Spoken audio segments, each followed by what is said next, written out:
Comenzamos, chicos, con la clase 3, en la que vamos a ver la teoría referente a red neuronal convolucional. ¿Sí? Y luego ya pasaremos a las funciones, como siempre. Bien, aquí acordaros, vamos a ver qué es una red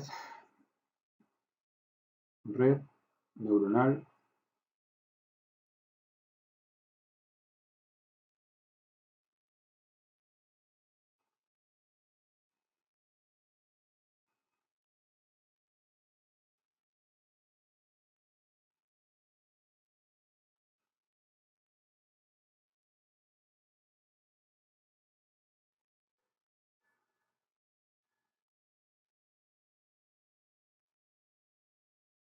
convolucional. Acordaros que podemos definirla como tipos especial de red neuronal artificial de avance en el que el patrón de conectividad entre sus neuronas se inspira en la corteza visual. Así que vamos a colocarlo aquí. Neuronal artificial.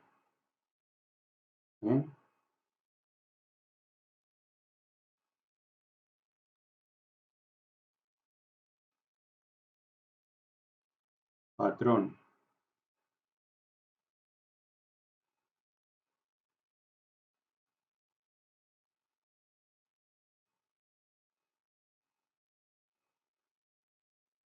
entre sus neuronas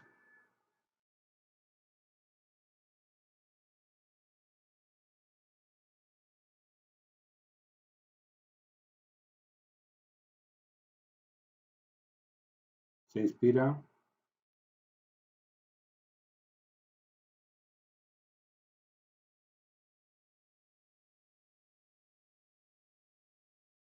en la corteza visual.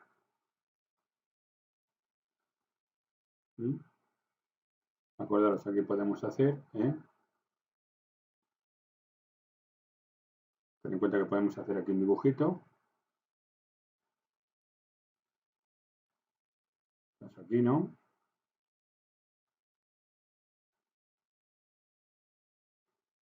Y aquí podemos preparar nosotros.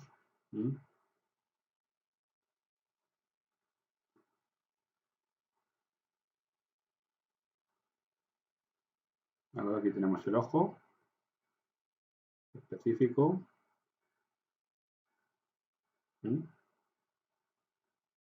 Y de aquí, acordaros, sale hacia el cerebro.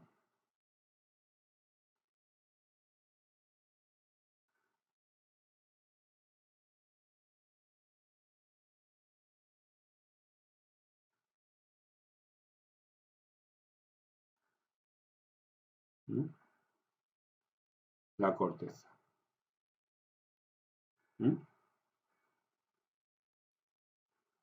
Esta sería corteza visual.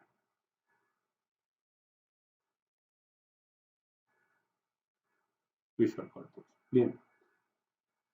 Por otra parte, acordaros, la corteza visual abarca una pequeña región de las células que son regiones sensibles a los campos visuales.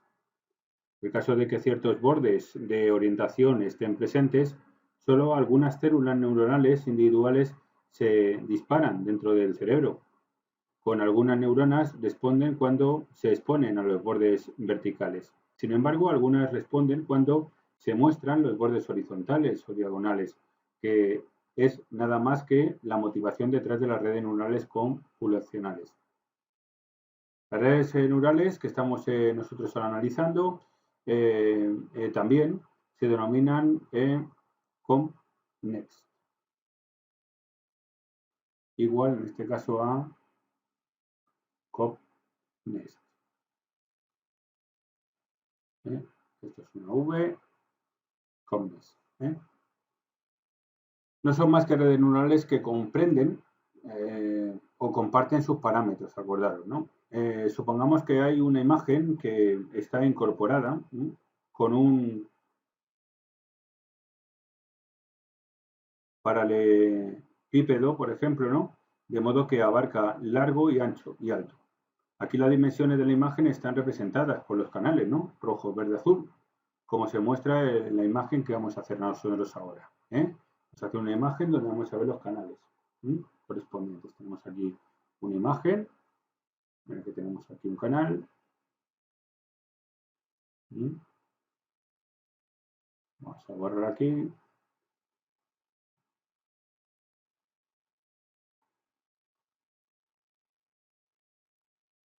Vamos a colocarlo.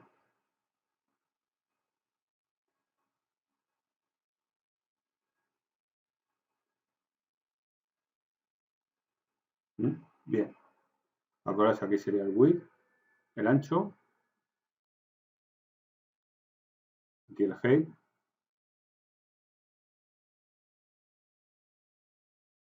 Y aquí tendríamos los colores. Dentro de aquí podríamos poner aquí el red, el rojo. Aquí pondríamos el green, el verde, y el blue, el azul también aquí. ¿Qué ocurre? Pues que acordaros que en esta dimensión se generan todos los colores. Aquí tendríamos el primero, donde teníamos el width y el ancho. Bien. Ahora supongamos, por ejemplo, que hemos tomado un pequeño parche de la misma imagen, seguido de ejecutar una pequeña red neuronal en él, con un número K de salidas, que se representan de manera vertical. Ahora, cuando deslizamos nuestra pequeña red neuronal con toda la imagen, dará un resultado de otra imagen que constituirá un ancho y un alto y profundidad diferentes. Notaremos en este caso que en lugar de tener canales R, G, B, nos hemos encontrado con algunos canales más que también, con menos ancho y alto, que es en realidad el concepto de convolución, me he equivocado.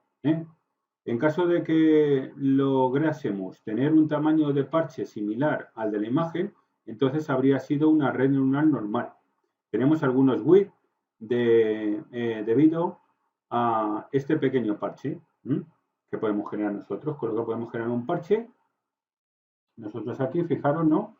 En el que podemos generar nosotros este tipo de características. Le ponemos el parche aquí, fijaros, y le agrego el parche.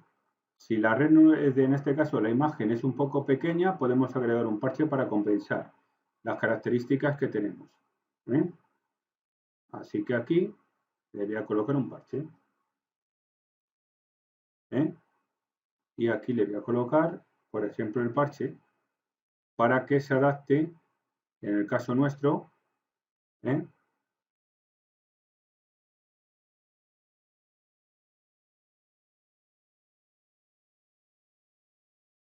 se adapte automáticamente a las características. Y va.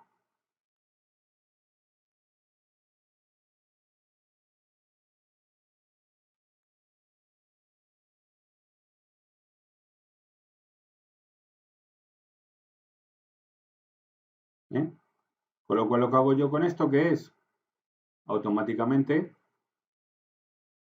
genero el parche.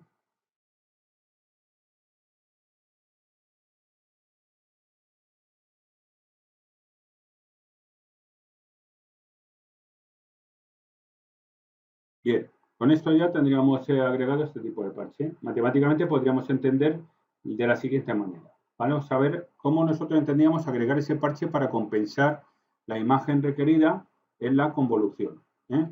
Bien, ¿cómo lo haríamos? Primero,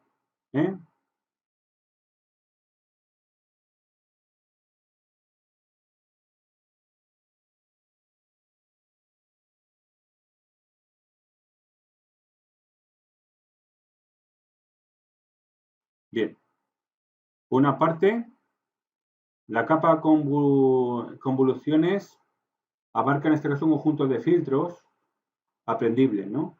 De modo que cada filtro abarca un ancho, una altura y una profundidad pequeños con un volumen de entrada proporcionado. Si la imagen es una capa de entrada, entonces probablemente sería 3. Por lo tanto, aquí podemos poner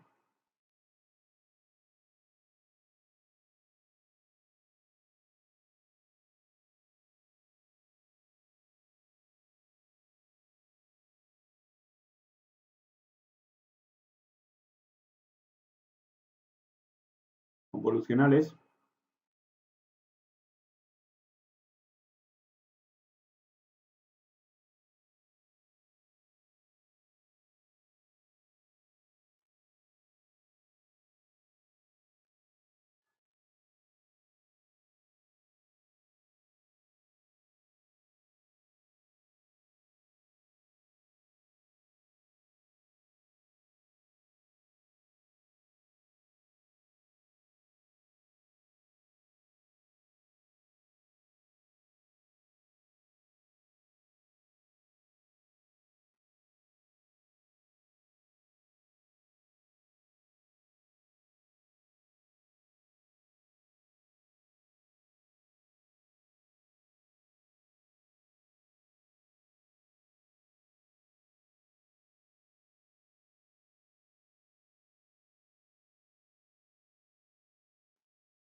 Con volumen de entrada, acordaros.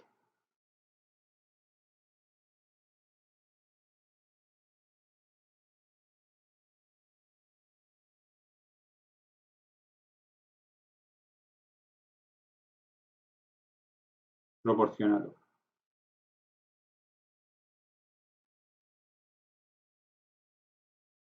La siguiente, acordaros, suponiendo que queremos ejecutar la convolución sobre una imagen que comprende una dimensión de 34 por 34 por 3, ¿no? De modo que el tamaño del filtro puede ser Axax 3, por ejemplo, aquí, o puede ser cualquiera de los 3, 5, 7, etcétera anteriores, debe ser pequeño en comparación con la dimensión de la imagen.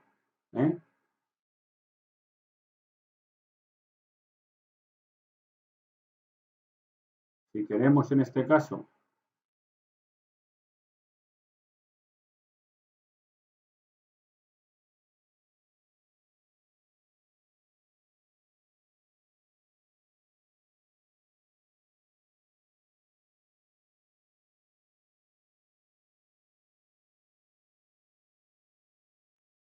la convolución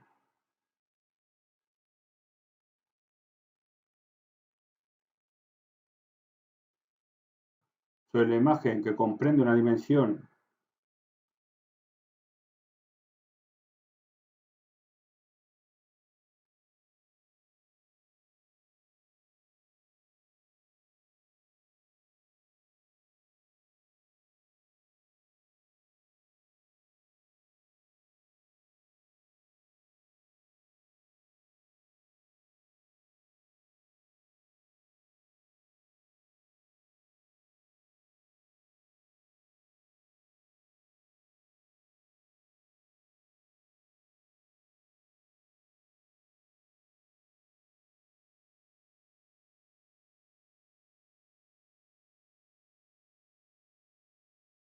A por 3, ¿no? Acordaros. Aquí, acordaros, puede ser cualquiera de los siguientes, ¿no? Puede ser 3 por 3 o 7 por 7 o en este caso 5 por 5, ¿no? No habría problemas para que fuera. Lo importante, acordar la profundidad de lo que no se puede cambiar. Lo que sí podemos cambiar, acordaros, es el ancho y el alto. Si tiene menos ancho, no pasaba nada. ¿Podemos reducir? Sí. ¿Podemos ampliar? También. Pero lo que no podemos es manipular la profundidad, pero el ancho y el alto sí lo podemos. Nosotros en este caso podemos trabajar ese tipo de dimensión. Lo habitual, lo más normal, es que sea inferior al tamaño de la imagen. Si la imagen, por ejemplo, es 34 por 34, 3 por 3 podría, sí, 7 por 7, 5 por 5, con lo cual, acordaros, yo puedo adaptar. Mientras yo realmente el tamaño de la imagen sea inferior al tamaño original, que es este, yo puedo, en un momento dado, readaptar la imagen a este formato original. Pero siempre, acordaros, tiene que ser menor. Mientras sea menor, y en este caso puede ser 3x3, o 3x7, o 5x5, o 10x10, yo puedo readaptar. Eso es en este caso, convolución, que realmente yo, en el diagrama que hemos puesto aquí, ¿qué ocurre? Yo, en el formato que hemos puesto aquí, ¿qué sucede? Yo directamente, si es más pequeña, no pasa nada. Amplío los píxeles directamente yo correspondiente y le agrego una especie en este caso, como comentamos, podemos nosotros enviar una especie de parche y meterlo directamente en la imagen, con lo cual no habría problemas. Eso es la convolución. Poder nosotros adaptar la imagen y nosotros redefinir esa imagen agregando parches específicos para readaptarla a la imagen general que tenemos nosotros. Esas serían las características que estamos comentando. Bien.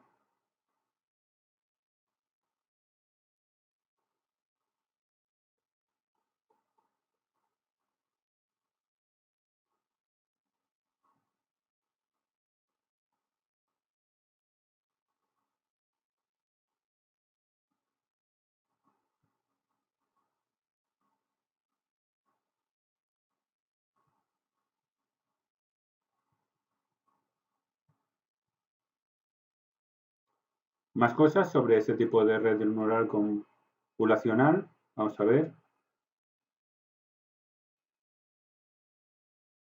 Aplicar un poco el concepto.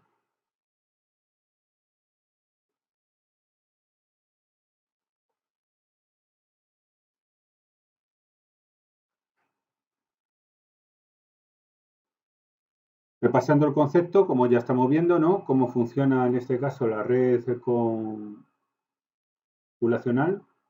Pues acordaros que, por lo tanto, podemos decir que es una arquitectura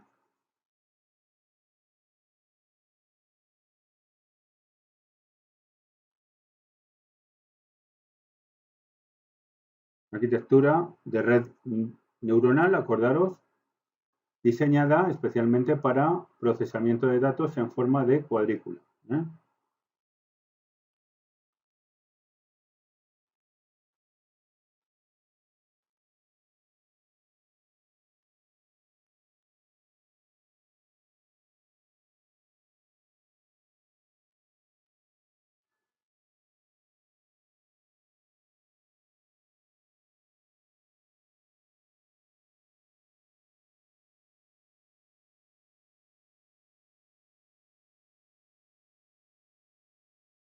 Como estamos hablando, por ello estamos hablando de imágenes, ¿no?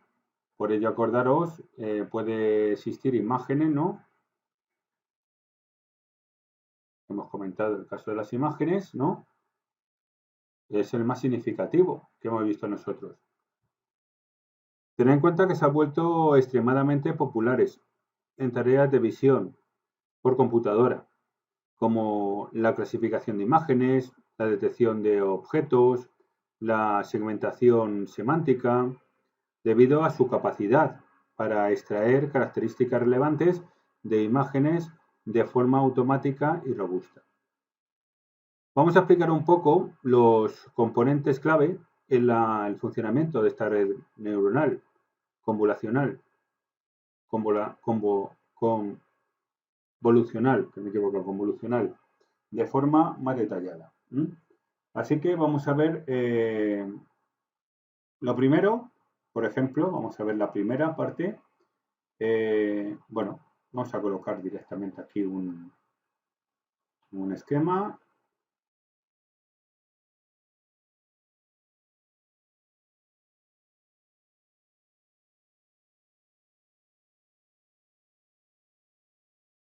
Y vamos a ver los puntos porque va a ir varios puntos, ¿no?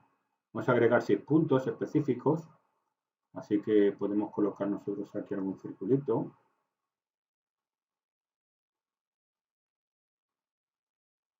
Aquí ponemos uno,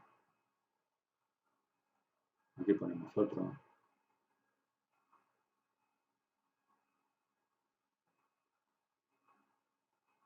Aquí ponemos otro. Y voy a poner los 6 para especificar ahora su contenido.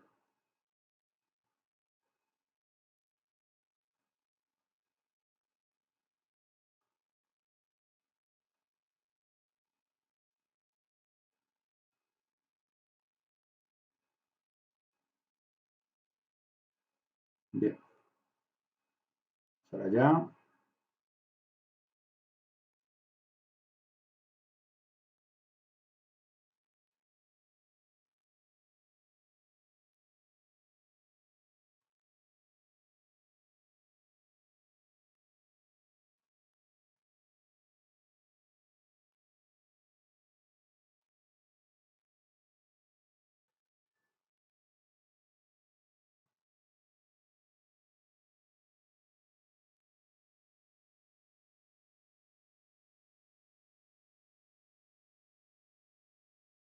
Bien. Por una parte va a tener la capa de convolución.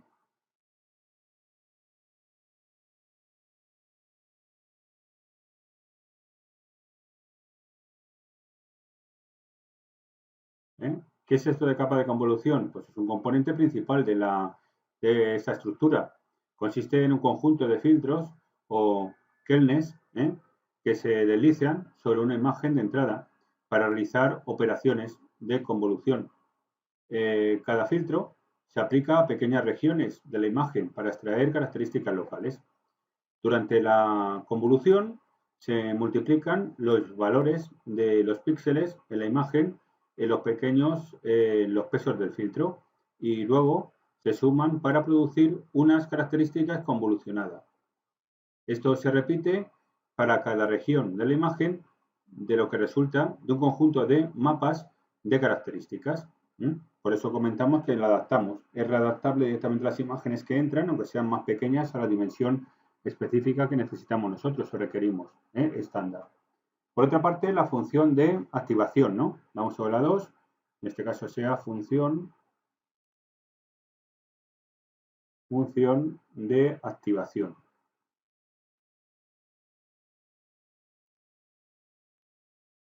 Y esta, pues después de la operación de convolución que hemos hecho, se aplica una función de activación no lineal, como en este caso ReLU,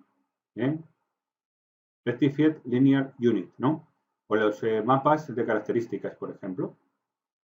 Esto introduce la capacidad de la red para aprender relaciones no lineales con los datos. Por otra parte tenemos la 3. Y en la 3 tenemos la capa de pooling.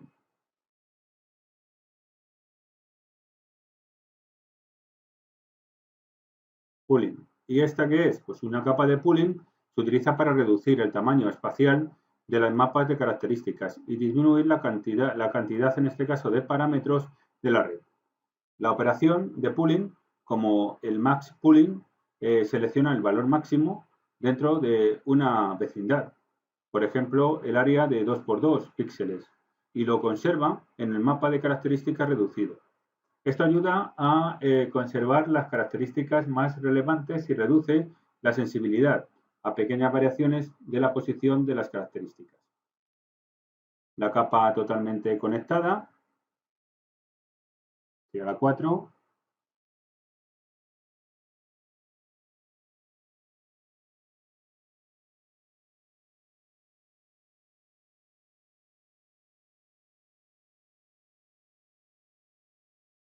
Y esta capa totalmente conectada, después de varias capas de convolución y pooling, se suelen agregar capas totalmente conectadas al final de la red neuronal que estamos trabajando.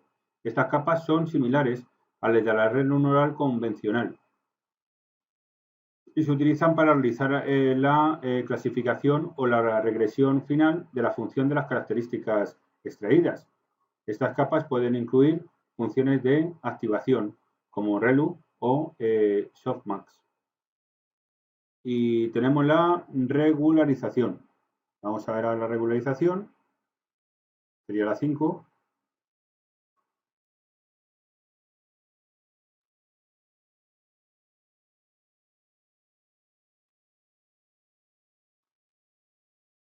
En ella, pues para evitar la sobreajuste y mejorar la generalización del modelo, se pueden utilizar técnicas de regularización como CNN, ¿no? Algunas técnicas comunes incluyen la regularización de L1, L2 o dropout o el data argumentation. Y luego tenemos por otra parte la 6, que en este caso sería la 6 back programmation. Para, bueno, en este caso back programmation y entrenamiento, ¿no? Back. Vamos a poner back programación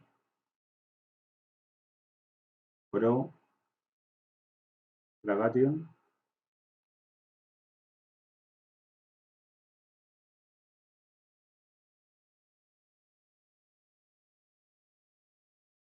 y entrenamiento.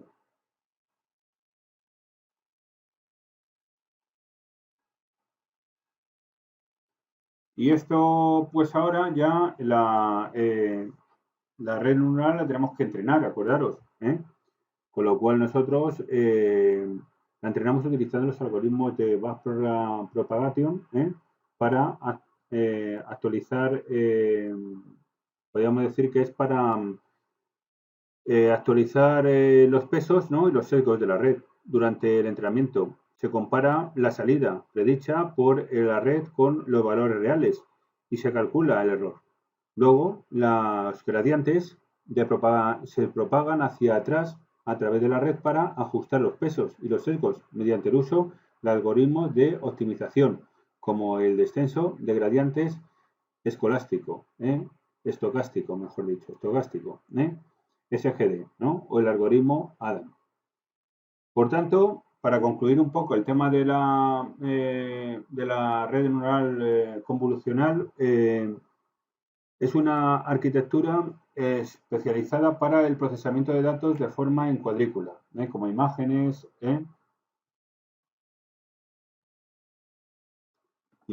por ejemplo, utilizando, por ejemplo, capas de convolución polling, y capas totalmente conectadas. Las CNN, en este caso las que estamos comentando nosotros, se denominan así, pueden aprender automáticamente características relevantes de las imágenes. Esto permite que la red detecte bordes, formas, texturas u otras características visuales importantes para la tarea específica, como la clasificación de objetos de imágenes. La ventaja clave de la CNN que estamos identificando es que su capacidad para aprender de forma jerárquica y local, ¿no? Las primeras capas de convolución, ¿no?, se enfocan en características locales como bordes o texturas, mientras que las capas posteriores se especializan en características más abstractas y de mayor nivel. Estas capas más profundas pueden capturar características más complejas y globales, como formas o patrones complejos. También tiene la capacidad de compartir parámetros, lo que reduce la capacidad de parámetros para aprender, ¿no? Esto logra mediante la reutilización de los mismos filtros en diferentes partes de la imagen, lo que permite que la red comprenda características similares en diferentes regiones. Estas características de comportamiento de los parámetros hace que este tipo de estructura red neuronal, ¿no?, sean más eficientes en términos de almacenamiento y computación. Además, la clasificación de imágenes también se ha utilizado en aplicaciones como detección de objetos, segmentación semántica, localización de objetos y generación de imágenes, entre otros. Por lo tanto, para concluir, podemos decir que la red neuronal convolucional es una arquitectura especializada para el procesamiento de datos en forma de cuadrícula, como imágenes. Su capacidad para extraer características relevantes y aprender jerárquicamente las hace extremadamente poderosas en tareas de visión por computadora.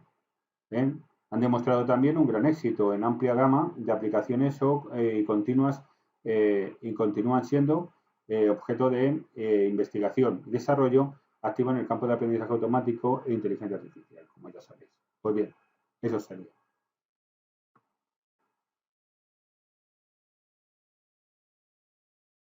Vamos a ver más características de la teoría. Y en el caso nuestro, pues vamos a empezar ya incluso ya con las funciones. Yo creo que ya un poco hemos dado la teoría, un poco de las características de red neuronal convolucional. Por mi parte podríamos dar mucho más, pero acordaros, chicos, que vamos contra el reloj con este tipo de curso y si no, no vamos a poder preparar todo el entorno. Así que vamos a empezar ya directamente con la programación, ¿no? Acordaros que ya os daré más ampliación sobre la materia a nivel de texto para que lo vayáis leyendo vosotros sobre este tipo de neuronas, etcétera. Así que vamos a empezar ya con, en el caso nuestro, con la primera, ¿no? Seguimos con las funciones, a ver si la acabamos hoy. Así que lo primero que vamos a hacer es, bueno, preparar como siempre, ¿no? Como es habitual ahora, vamos a empezar con cast, la función cast. Vamos a ver cast.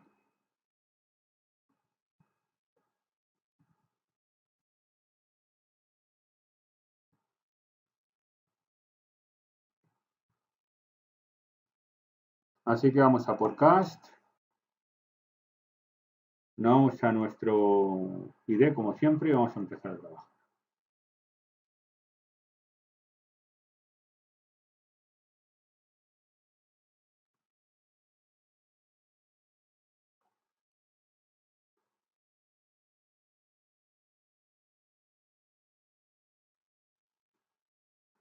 ¿Para qué se utiliza este tipo de función? Pues vamos a ver la de TAFE. Acordaros que se utiliza para realizar la conversión de tipo de datos de un tensor a otro tipo de especializado. Aquí vamos a ver un ejemplo, vamos a poner un import, vamos a colocar aquí nosotros TensorFlow, vamos a poner aquí as tf y vamos a empezar con tensor entero va a ser igual atf punto y vamos a colocar aquí ya constants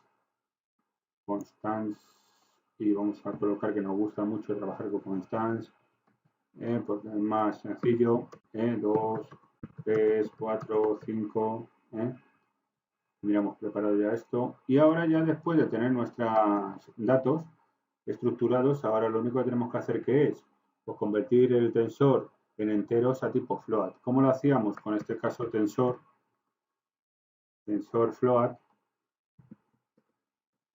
float puede ser igual a qué? Pues ahora a tfcast, cast, y ahora sí lo colocamos.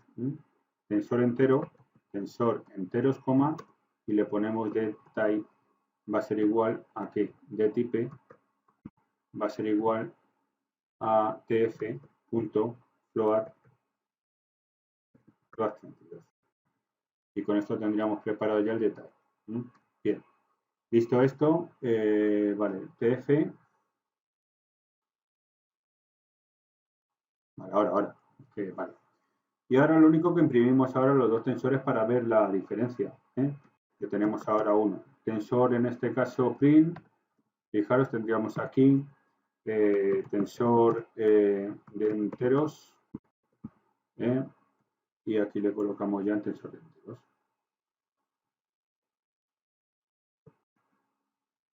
Tensor entero. Y por otro acordaros teníamos el print tensor convertido podemos mover a float. Y aquí ya lo podemos ver. Tensor float. Y ahora si lo guardamos, veremos que efectivamente nos sale ya la conversión.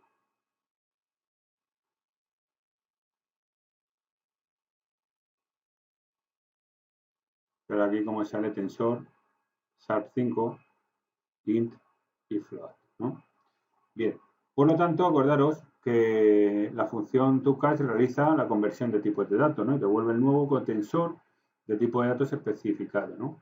En este caso, el resultado del tensor, que es llamado tensor float, que contiene los mismos valores que el tensor entero, pero en este caso, acordaros, lo tenemos ahora con representación de punto flotante. Así que ya sabéis para qué sirve realmente el correspondiente elemento. Bien, vamos a por el siguiente. Vamos a empezar. A ver, en este caso vamos a ver asignador, ¿no? Cómo asignamos los valores y cómo trabajamos con este tipo de función.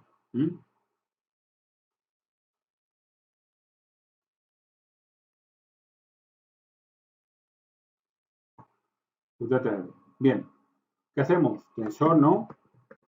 Tensor igual a tf punto variable no constants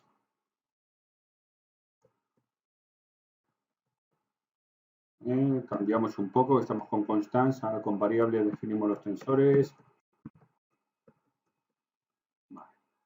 Preparamos el tensor, luego hacemos el print del tensor para ver los resultados, tensor original,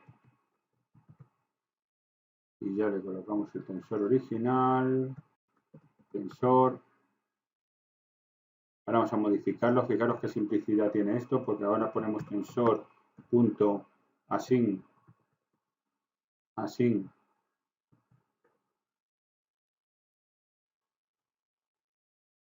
-add. Y ahora ya que tenemos assign-add, ahora le colocamos los valores. Acordaos que vamos a colocar unos nada más. Asignamos, agregamos otros estos unos a nuestro tensor. Y luego lo único que hacemos es print, y luego ahí tensor actualizado. Fijaros que sencillo. Acordaros que no hay que trabajar en el caso nuestro con update.add, sino que directamente con assign-add ya lo podemos trabajar. Y ya nos reducimos un poco el tema de algunas propiedades. Y tensor.numpy,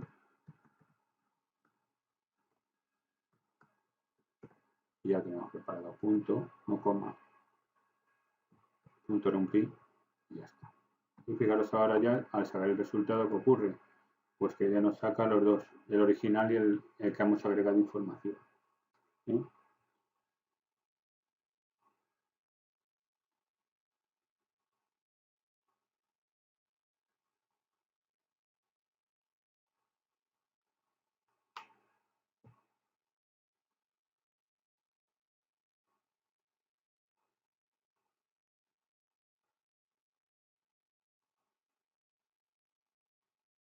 Claro, es con mayúscula, acordaros, variable, con mayúscula y así.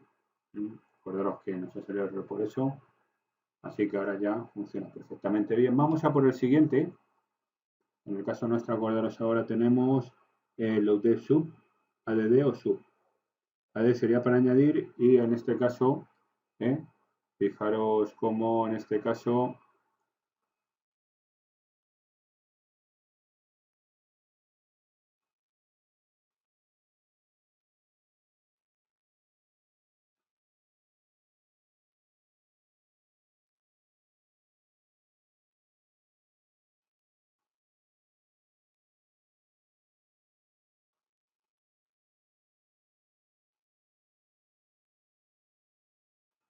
acordaros que tenemos que poner los corchetes aquí, porque evidentemente si no, pues no da. Es evidente que no va a salir.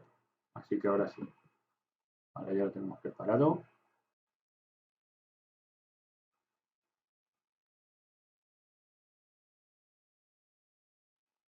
Y aquí tenemos el tensor, acordaros. Fijaros cómo está el original y luego cómo sale el otro elemento. El tensor actualizado sería este.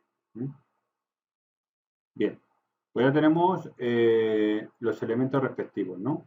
Acordaros que en el caso nuestro que aquí ha hecho add, con add asignamos 1 a cada uno, si os fijáis. Aquí lo que hemos hecho que el 1 se convierte en 2, el 3 se convierte en 2, se convierte en 3, el 3 se convierte en 4 y así, sobre todo acordaros lo que hemos hecho con assign-add es añadir 1 a cada uno de los elementos del vector, que sumamos 1. Ahora bien, ¿qué tenemos? Pues ahora vamos a ver el siguiente, que sería en el caso nuestro, update en este caso sub. Vamos a hacer update sub.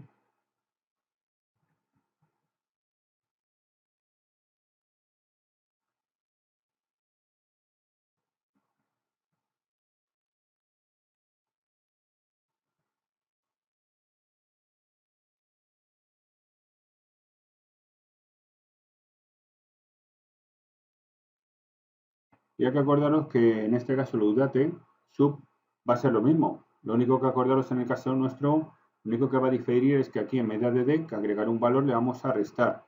Con lo cual le ponemos sub aquí y directamente no va a funcionar. Va a ser la misma operativa.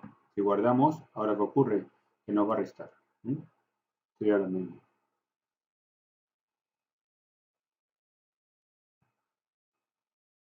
Aquí fijaros cómo efectivamente el 1 se convierte en 0, el otro, el 2 se convierte en 1, el 3 se convierte en 2, el original, el 4 se convierte en 3 y el 5 se convierte en 4. Con lo cual restamos 1 a cada uno de los componentes. Seguimos con otra función. Así que vamos a ir preparando la siguiente propiedad que vamos a ver, o función específica. En este caso, acordaros que podemos utilizar el operador matmul, por ejemplo, o el método, en este caso, tensor.dot, para realizar multiplicaciones de matrices o producto punto entre tensores, ¿no? Que es equivalente a la operación dot de NumPy. Vamos a ver un ejemplo de cómo haríamos este tipo de operaciones con dos tensores. Vamos a poner tensor 1 y tensor 2, así que vamos a ir preparando. Import de tensor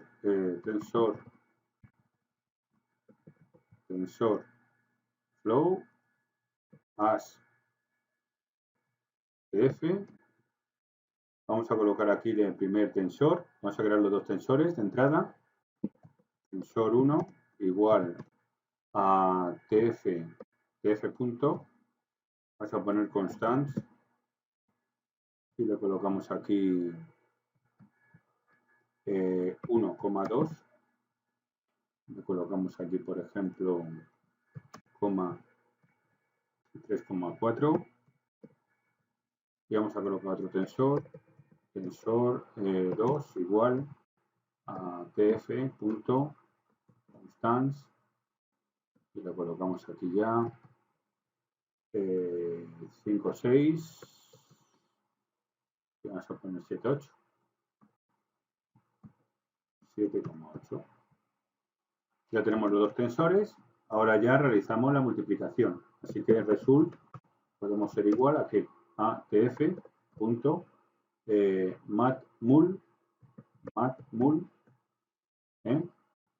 y matmul.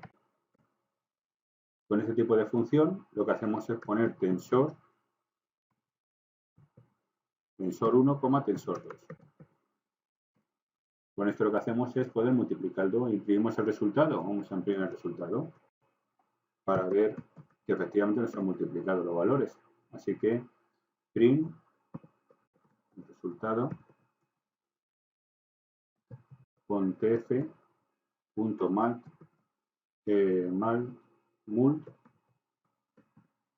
y le colocamos aquí ya directamente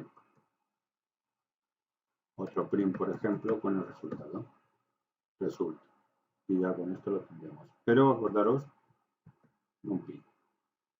Para ver el resultado mejor, con un pi, veamos la array correspondiente y que vemos la estructura de nuestro dato. Bien. ¿Qué estamos haciendo? Acordaros, pues en el ejemplo creamos los dos tensores, como veis, con tf_constants, utilizamos tf_constants, acordaros, ¿para qué?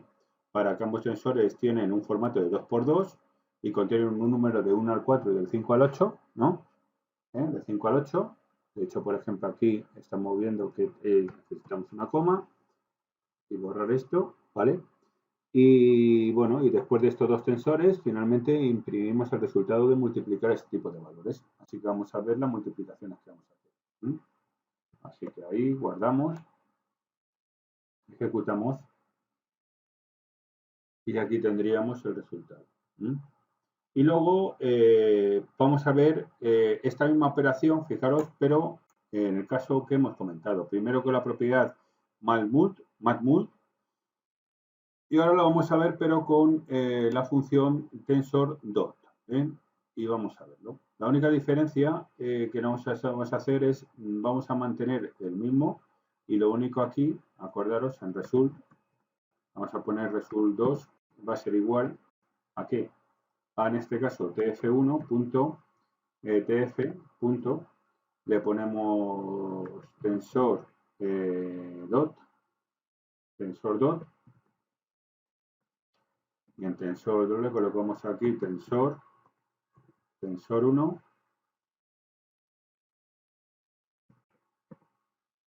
tensor 2,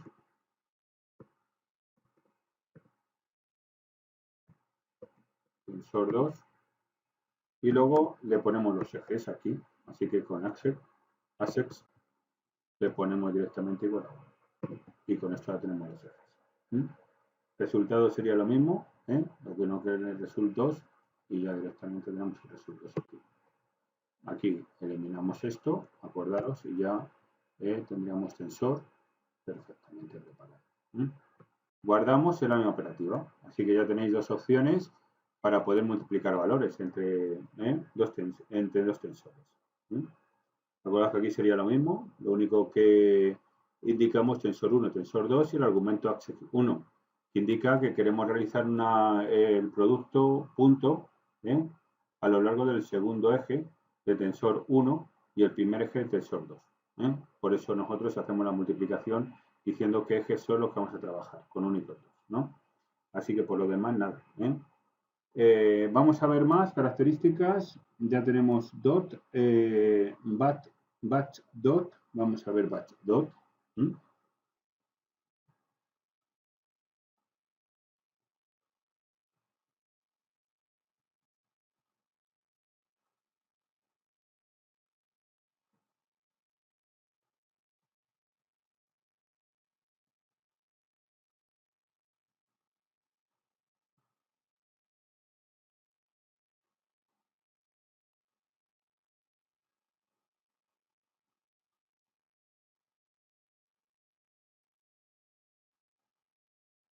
Así que vamos a ir preparando.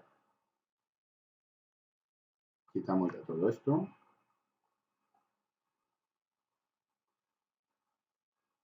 Acordaros que podemos utilizar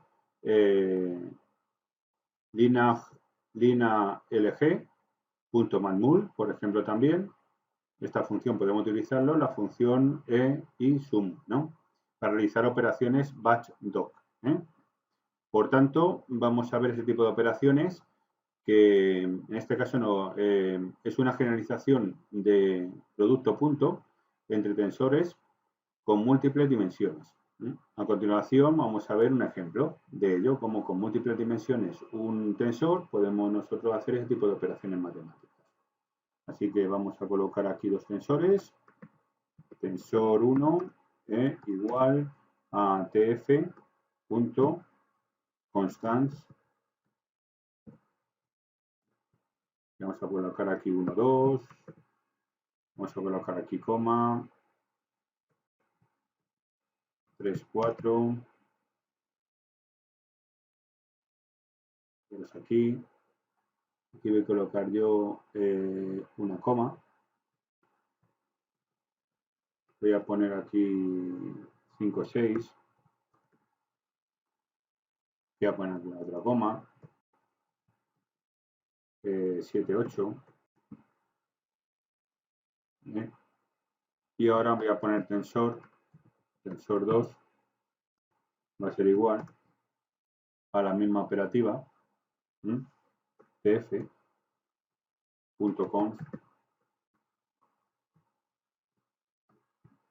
y ponemos 9, 10. Le ponemos aquí 9, 10.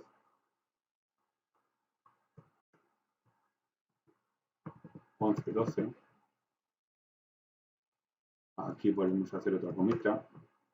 Vamos a colocar más elementos aquí.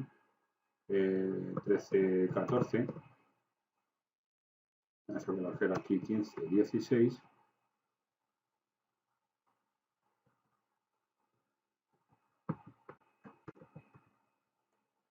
Y ya tendríamos preparados los dos tensores. ¿Bien? Acordaros que estamos trabajando aquí dos tensores con un formato de batch size NN. Por otra parte, vamos a tener resultado, ¿no? Result va a ser igual a ¿qué? A tf.lg.mat.mul y ahora ya lo ponemos. Tensor 1, tensor 2, ¿no? Y le ponemos ahora transpose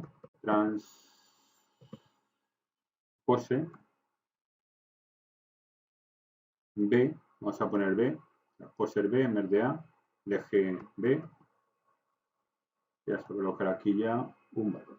Transpose B igual a true. Con esto ya tendremos preparado ya el resultado. Ahora analizamos, acordaros, ahora vamos a analizar bien los valores. Así que vamos a poner el resultado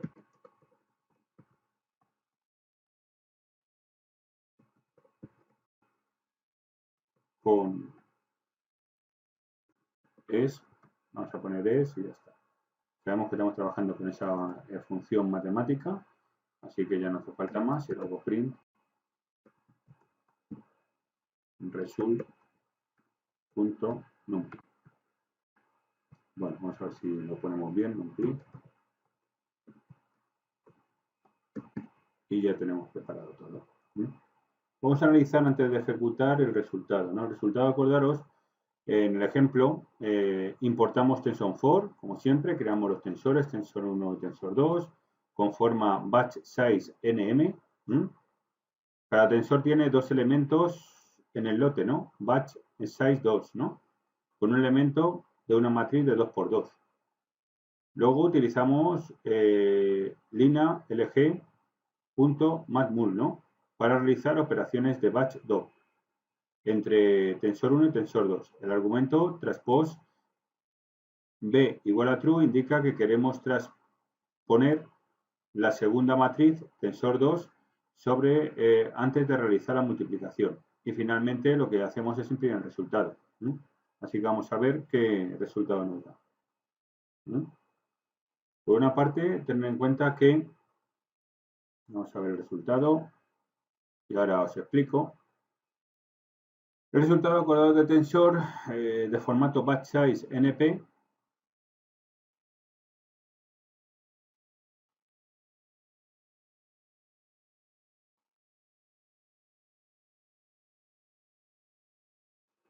aquí tenemos el resultado, si os parece, os fijáis ahí. ¿Qué quiere decir esto? Pues que en el ejemplo vamos a ver que analizamos ese tipo de valores, ¿no? En este caso, el resultado del tensor con formato batch size np, ¿no? Donde batch size 2, n igual a 2 y p igual a 2. Cada elemento del lote contiene un resultado de batch 2 correspondiente. Y en este caso, ejemplo con, en este caso, tf eimusum, vamos a verlo, ¿no? Eisum sería muy similar. En este caso vamos a ver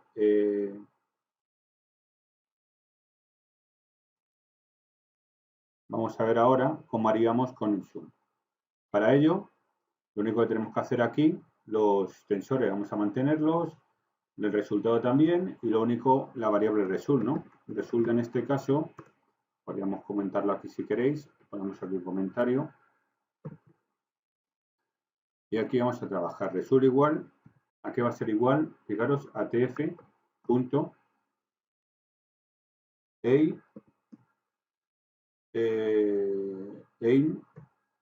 sum, ya me sale, perfecto, esta es la que quería. Y ahora directamente le voy a poner lo siguiente. IKJ, pero voy a poner entre comillas esto.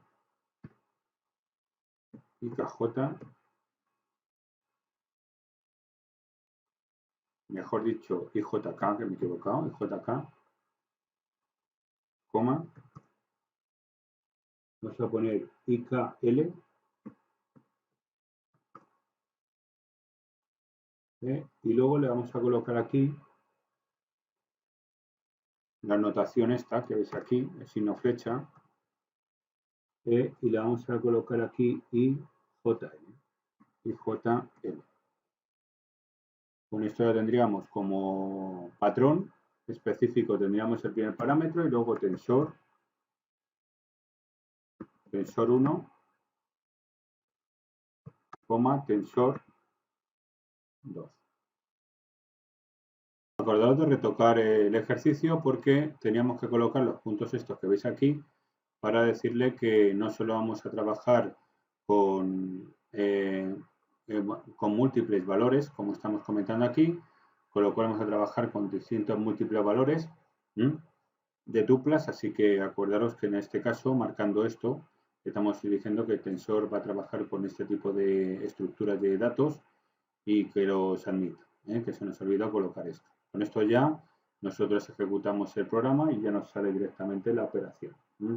Acordaros que en el caso que estamos comentando aquí, en este caso TF y Zoom, pues para realizar la operación batch-top entre tensor 1 y tensor 2, tenemos que colocar esta expresión que veis aquí. Es importante, esta expresión es fundamental para poder hacer este tipo de operaciones. Si tuviéramos, por ejemplo, nosotros, en el caso nuestro, tuviéramos nada más que dos arrays aquí, 1, 2 y 3 y 4, y esto lo eliminásemos, no haría falta los puntos, estos que veis aquí, sino que directamente trabajaríamos como hemos hecho en el proceso de desarrollo del ejercicio. Pero acordaros que en el caso nuestro, como es multidimensional, y en este caso tenemos muchos componentes y muchos valores específicos, pues necesitamos ese tipo de puntos. Bien, y este tipo de indica que queremos multiplicar las dimensiones de K, acordaros, este tipo de estructuras de expresión, lo que explica directamente es que queremos, en este caso, multiplicar las dimensiones K de tensión 1 y tensión 2 y sumarlas con la dimensión K, prima, acordaros. Entonces, acordaros que hacemos eso. Y finalmente imprimimos el resultado.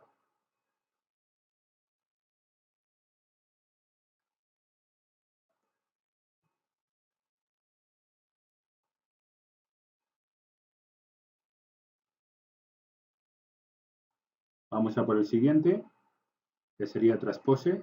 Acordaros que aquí pues ya hemos modificado lo que es el correspondiente ejemplo que teníamos. Hemos puesto directamente a Codas tensor transposer. Le hemos colocado aquí con este tipo de propiedades que vamos a, en este caso, transferir en segundo a tensor. Y luego después ya aquí agregamos directamente el tensor transposer. Con lo cual esto nos va a dar el resultado que comentábamos, ¿no?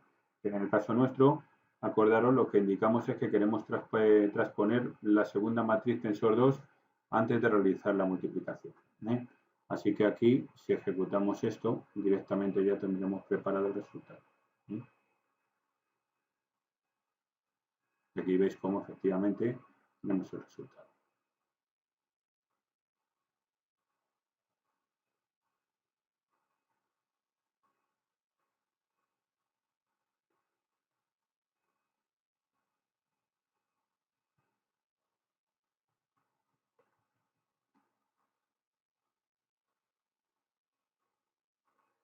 Vamos a ver a Gatter.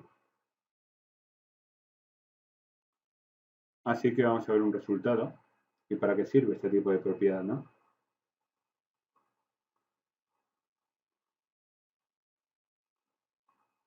Bien, vamos a utilizar Gatter para realizar una operación de Gatter, que permite extraer elementos de un tensor, de acuerdo con el índice o conjunto de índices especificados.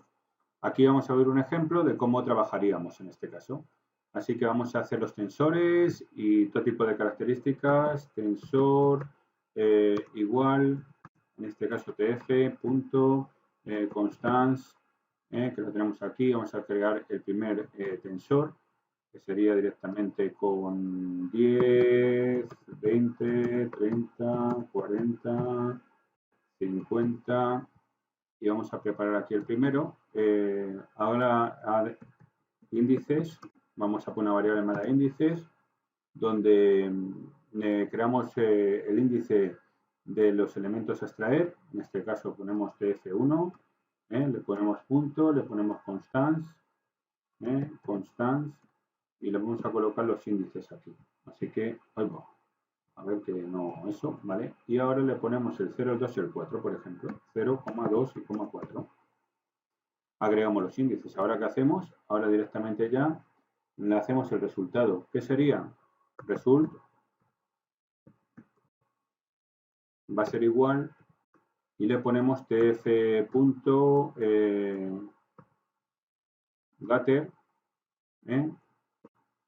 tensor, índices. Y con esto ya nosotros, si hacemos un print, ¿qué ocurre? Que nosotros aquí, resultado,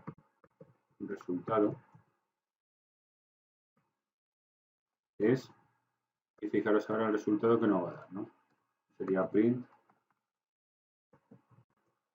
y vamos a colocar aquí result, punto numpy. Y ya tenemos el resultado. Con lo cual acordaros que hacemos obtener los resultados, como es evidente de estos índices. Extraemos.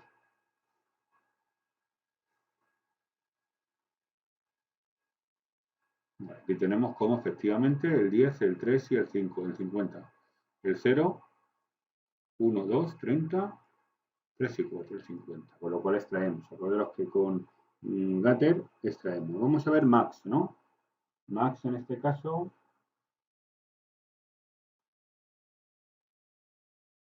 No sabéis lo que significa Max. Y vamos para ver cómo trabajamos. Se nos quedan pocos las funciones.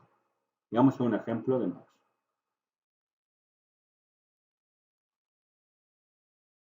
Un poco más sofisticado el ejemplo. Acordaros que podemos trabajar en la versión 2.0, utilizar TF, reduce max, ¿no? Para calcular el valor máximo a lo largo de un eje en todo el tensor. Aquí vamos a ver una explicación de cómo lo hacemos, ¿no? Así que vamos a preparar ya el tensor.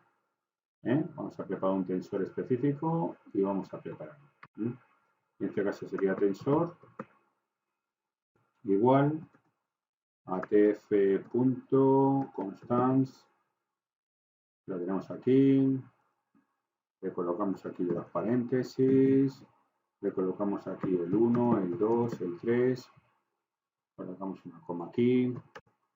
Otros corchetes y creamos otro grupo de valores 5, 6 y 7. Aquí le vamos a colocar más todavía, ¿no? Bien, le colocamos aquí 7, 8 y 9. Ya tenemos el tensor, ¿no? Ahora vamos a calcular el valor máximo de todo el tensor. Así que max, en este caso value va a ser igual. ¿A qué puede ser igual? A tf, ¿no? Tf punto reduce max. Y el reduce max va a ser tensor.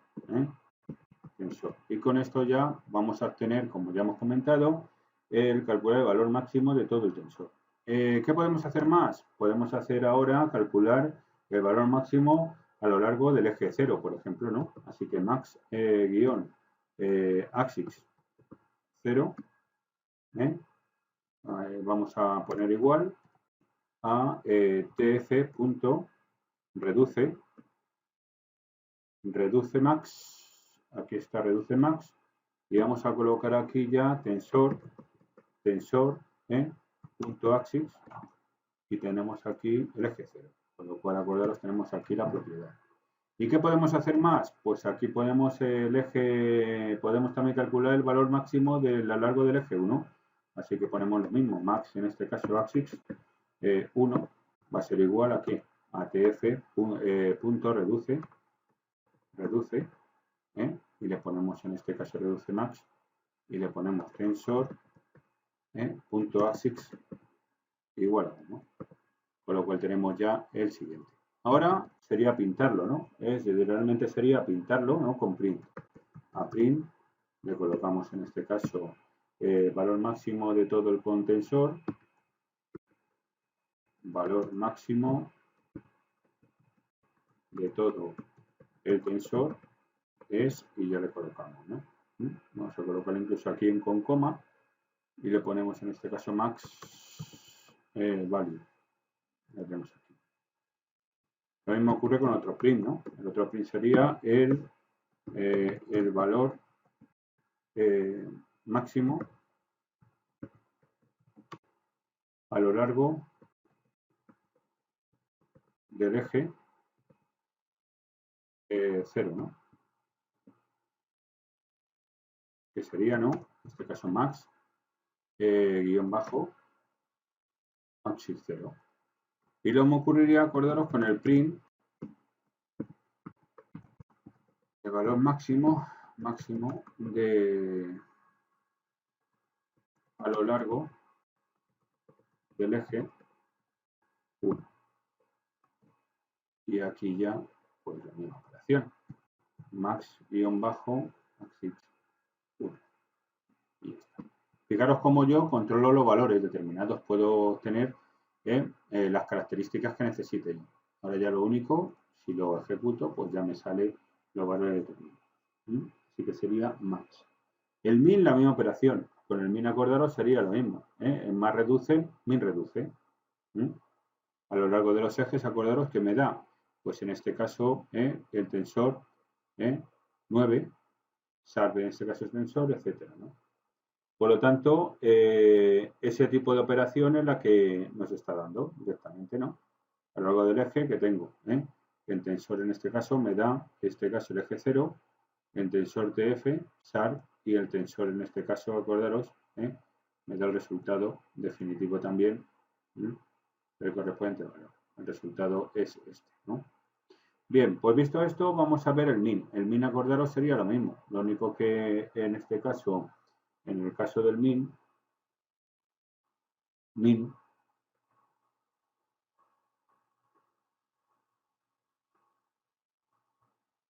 vamos a ver el min, que sería lo contrario, acordaros. Lo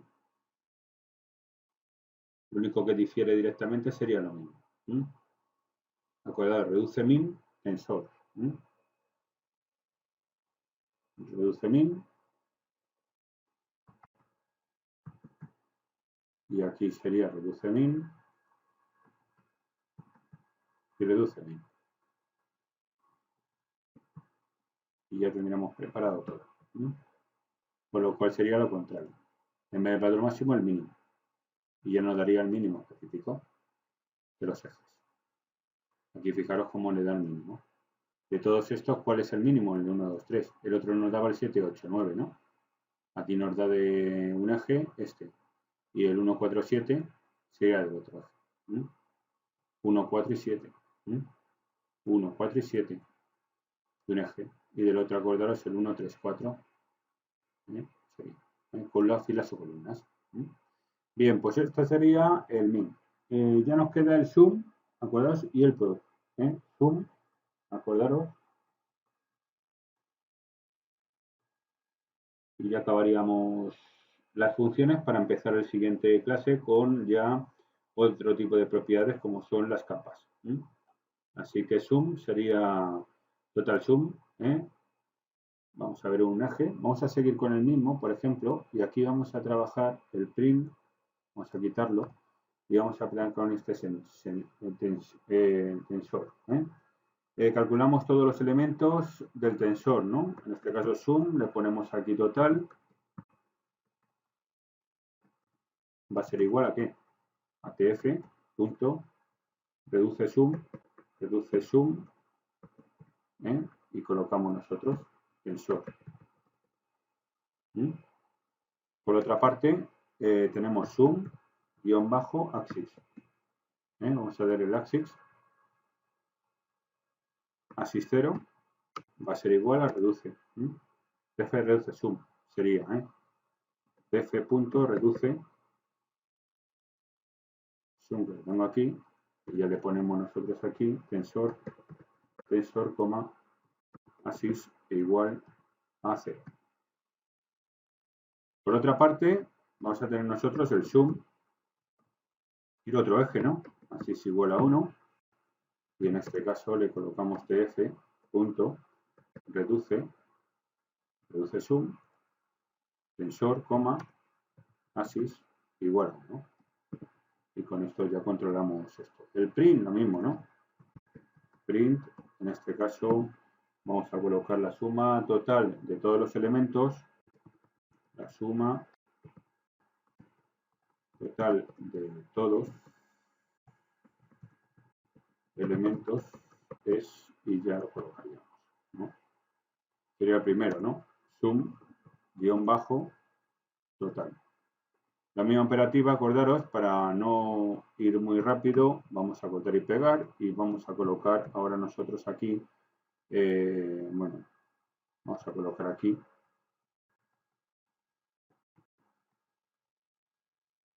suma a lo largo del eje 0, sum, axis 0. Y lo mismo ocurriría con la suma sobre el eje, ¿no? Así que ponemos el print de nuevo y colocamos a lo largo del eje 1. is una, is una. Con lo cual aquí acordaros tendríamos preparado todo. Ahora si guardamos, ¿qué tendríamos? Pues aquí tenemos ya la suma. Nos queda poco ya. El prot, acordaros, ahora a lo largo está la suma correspondiente determinada del eje 1, 2 y nos sale los elementos correspondientes que corresponden a la suma amplia, ¿no? Con gran amplitud. Bien, vamos a por el siguiente, que en el caso nuestro sería ni más ni menos que prot.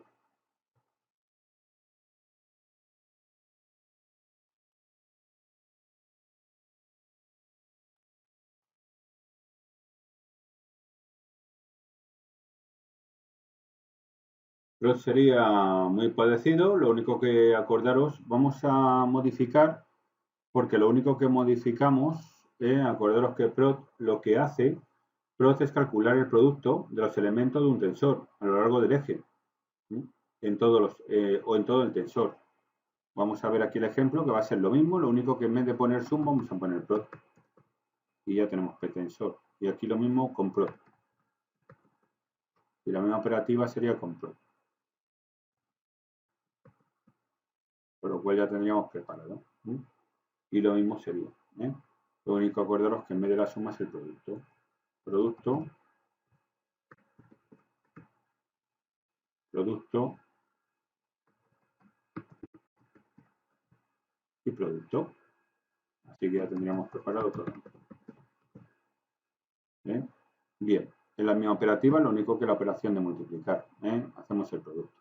Si ponemos un CLS ahora, CLS, y lo metemos ahora ya en la ejecución, pues nos saldría el resultado diferente. Pum sum, ahora nos queda,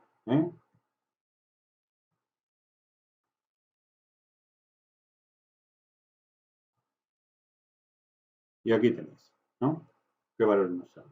Bien. Vamos con TF con sum. Para calcular la suma, acordaros, acumulativa de los elementos de un tensor a lo largo del eje especificado. Aquí tenemos un ejemplo de cómo hacemos esa, calculamos la suma acumulativa de los elementos de un tensor a lo largo del eje determinado. Así que vamos a hacerlo.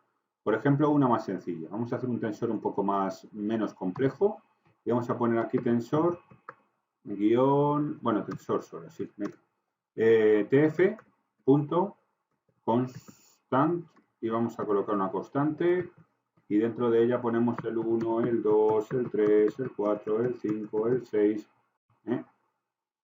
Valores, muy sencillo, ¿no? Ahora calculamos la suma acumulativa de los elementos. Ahora lo único, cumulativo,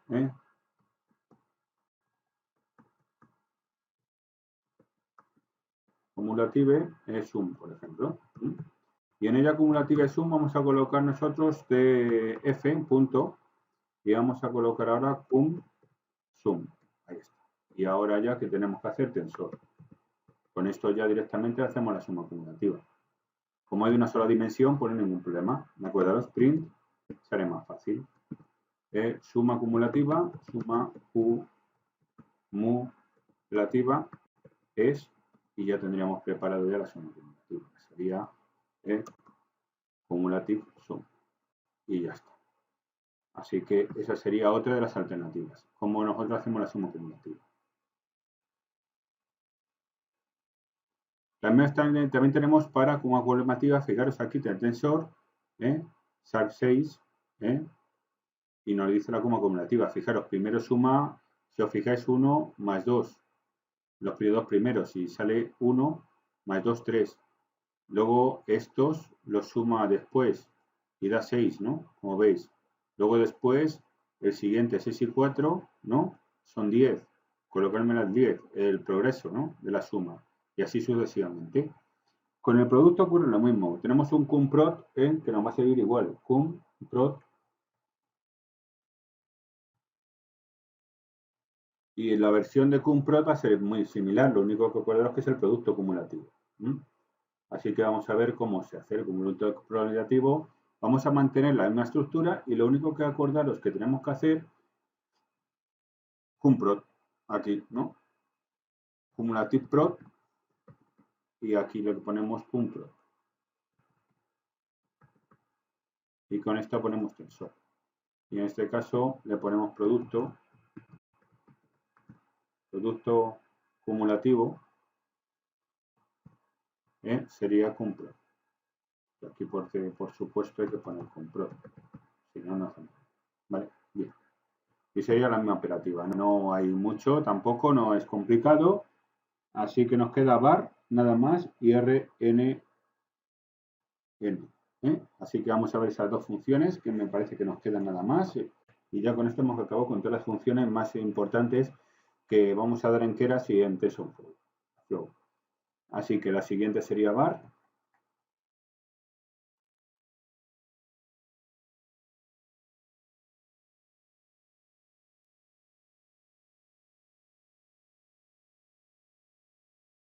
Y acordaros que var sería la varianza.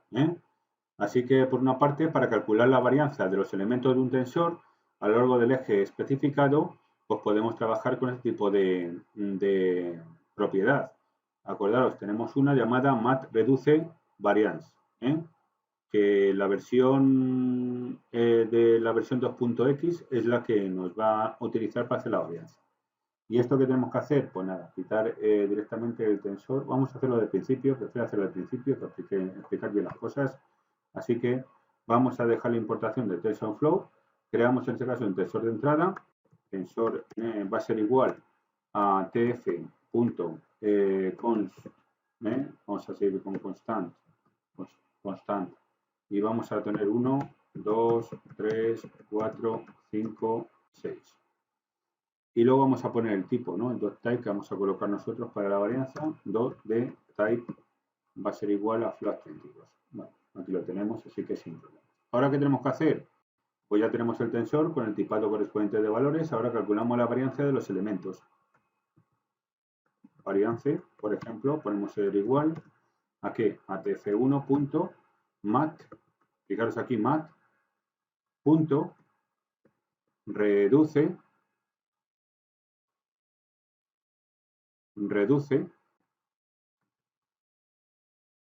variance. Y ya lo tenemos. Y con esto ya lo que tenemos que hacer es tensor. Y ya tenemos los valores para la varianza. Y que nos calcule el valor determinado. Y luego imprimir pues sería muy sencillo. Print, como siempre, ¿no? Varianza.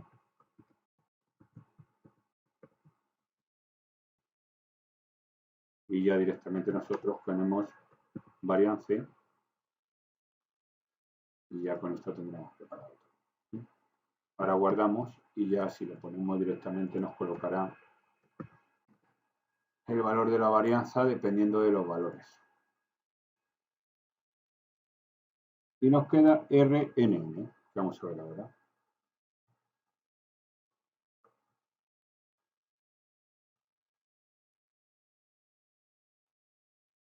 Pero es aquí como me da la varianza. 2,91, etcétera. Es la varianza. Bien. Vamos a empezar con el correspondiente ejercicio.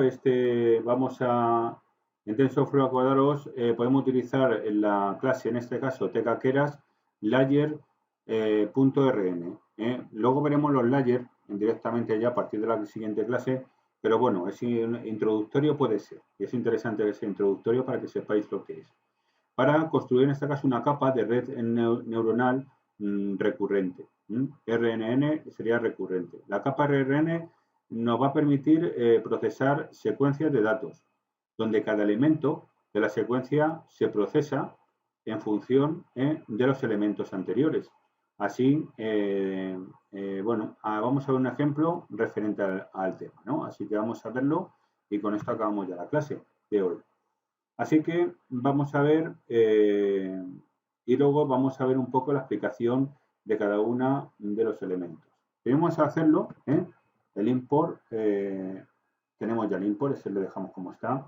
Definimos los parámetros de la capa RNN, así que ponemos hidden, en este caso, vamos a poner la capa oculta correspondiente, unit, y le ponemos en la capa oculta va a ser de 64 y luego explicamos ya el concepto. No, vamos a ponerlo, que vaya sonando el código y luego ya explicamos. Classes, número de clases va a ser de 10. Luego vamos a crear en este caso la capa RNN. RNN va a ser igual guión layer igual ATF punto, y vamos a colocar aquí keras punto layers punto RNN y le ponemos aquí units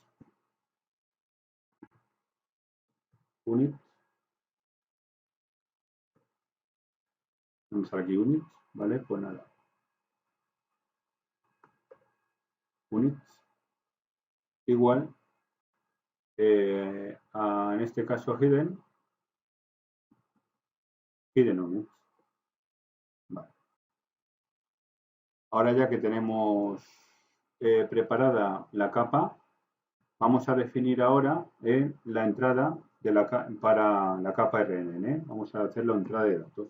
Así que input podemos definirla como input sequence va a ser igual a que atf.keras punto input y le vamos a colocar aquí save y le vamos a poner igual aquí a none con mayúscula none, le colocamos aquí 32 y con esto tendríamos preparado ya la secuencia de entrada. Recordad que sigue la secuencia de entrada de longitud variable. Sería la secuencia de entrada de longitud variable.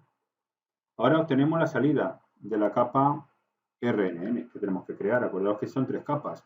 La de entrada, la oculta y la de salida. Así que ya tenemos la de entrada y la oculta. High. Y luego tenemos la de salida. Así que RNN le colocamos nosotros aquí output. La de salida va a ser igual. Y en este caso RNN guión bajo layer input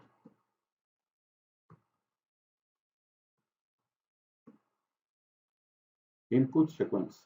Aquí está. Había visto yo que me había salido. Con esto ya lo tenemos. Bien. ¿Qué tenemos que hacer ahora? Añadir una capa de salida.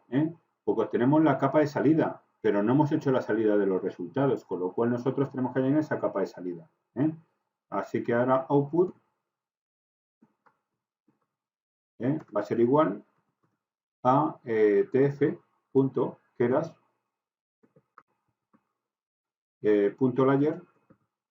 layers.dense. Y ahora en dense vamos a poner num-class, ¿vale?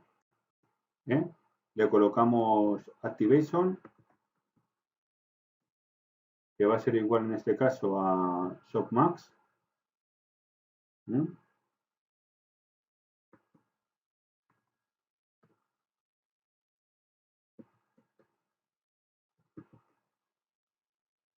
Y ahora vamos a ir metiendo más parámetros, porque tenemos que saber también, y aquí vamos a colocar otro parámetro anidado, que va a ser en este caso RNN-output, que es la de salida, la capa de salida. Con lo cual agregamos la capa de salida y le decimos las propiedades que va a salir de salida de información, las clases, número de clases, la activación en este caso, acordaros, etc. Ahora vamos a analizarlo mejor.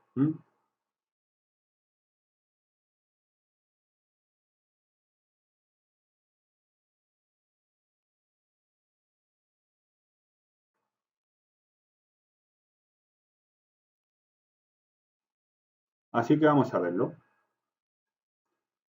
Por una parte, parte por parte vamos a verlo ahora. Y luego vamos a ver el resultado.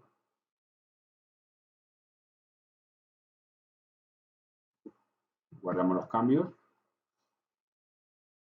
Y vamos a empezar línea por línea. Eso sí me interesa que lo cojamos, el concepto. La primera parte, donde os fijáis, aquí tenemos el import y el hidden, unit y num classes, ¿no? ¿Qué estamos haciendo aquí? Pues en esta parte del código se definen los parámetros de la capa NRN, ¿no? Con lo cual, acordaros, hidden unit, la capa de procesamiento que tenemos que la oculta, ¿no? Representa el número de unidades ocultas de la capa, ¿no? Lo que determina la capacidad de la red para capturar patrones de datos, ¿no? Num classes. Num classes son los patrones de datos, que son 10 patrones lo que vamos a tener. Bien, visto esto, este número de clases podríamos decir que es el problema de clasificación y se utiliza para definir la capa de salida. Por otra parte tenemos la siguiente, ¿no? La siguiente, acordaros, lo que hacemos aquí es crear una instancia de la capa RNN, utilizando en este caso la propiedad, como veis aquí, que era layer RNN. El argumento unit se utiliza para especificar el número de unidades ocultas de la capa RNN. Por otra parte, la siguiente, que sería el input sequence, que tenemos aquí, lo que hacemos directamente, ¿qué es? Pues definir la entrada de la capa RNN utilizando keras input. La forma de entrada none ben32 indica que se espera una secuencia de entrada de longitud variable, donde cada elemento de la secuencia tiene una dimensión de característica de tamaño 32. Sería. Bien. Por otra parte, tenemos la siguiente. Luego ya profundizaremos a partir de las siguientes clases ya el tema de redes neuronales. Espero que os sirva un poquito de introductorio, ¿no? Por otra parte, tenemos aquí otra que es RN output, ¿no? Y aquí lo que hace la capa RN es aplicar la entrada input sequence, utilizando la sintaxis de llamada de la función RN layer, input sequence. Esto devuelve la salida de la capa RN que hemos generado. Y luego la siguiente, lo que hacemos con output keras, que tenemos aquí layer dense, lo que hacemos es, ni más ni menos, que agregar la capa de salida dense después de la capa RNN. Esta capa dense tiene num classes, unidades, lo que corresponde al número de clases en el problema de clasificación. La función de activación softmax se utiliza para obtener las probabilidades de clasificación para cada clase que hemos definido. Y luego tenemos aquí model keras, ¿acordaos? Tenemos aquí model keras que vamos a colocar aquí. De momento tenemos el model keras. Así que vamos a poner aquí el model igual a tf punto keras punto model y vamos a colocar aquí input sequence, coma, output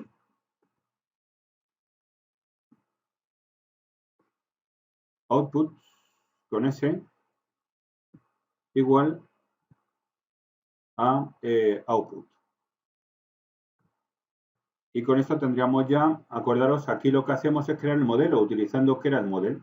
Con lo cual, acordaros que hacemos las capas y luego creamos el modelo. Tenemos las 3 capas específicas y ya ahora creamos el modelo con estas capas preconfiguradas ya.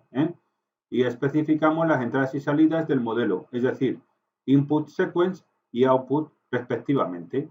Y luego lo único que hacemos ya, imprimir en este caso el resumen del modelo, que sería con models, model punto, en este caso summary. Summary. Y con esto ya tendríamos preparado el ejercicio. ¿Y esto qué hace? Pues finalmente vamos a imprimir el resumen del modelo utilizando model summary. Esto va a mostrar la arquitectura del modelo, incluyendo la forma de entrada, el número de parámetros entregables y otras estadísticas útiles. Acordaros que este ejemplo básico de cómo construir un RN en TensorFlow 2.x utilizando la clase tf-keras layer RNN, puedes personalizar las capas RNN si quieres, utilizando otras variantes como simple RNN, LSTM, o en este caso GRU, acordaros, y ajustar los parámetros según las necesidades específicas. Además, podemos agregar más capas y personalizar la estructura del modelo según el problema que estemos abordando. Así que ya guardamos y vamos a proceder a ver el resultado.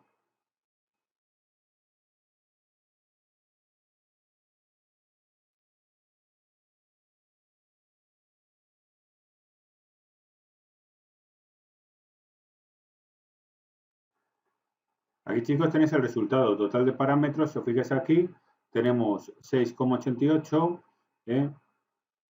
parámetros entrenados 6, correspondiente, y no entrenados en los parámetros 0, con lo cual estamos entrenando todo. Esta es la estructura que tenemos de un modelo para poder trabajar nosotros ya con cualquier tipo de información específica. Hemos confeccionado un modelo. Ya veremos el tipo de modelos, el modelo en este caso de capas, a partir de la siguiente clase. Así que de momento, bueno, hemos visto todas las funciones que tenemos referentes a Keras. Así que ahora nos queda seguir con modelos, con características de estructurar nuestras correspondientes layers, etc.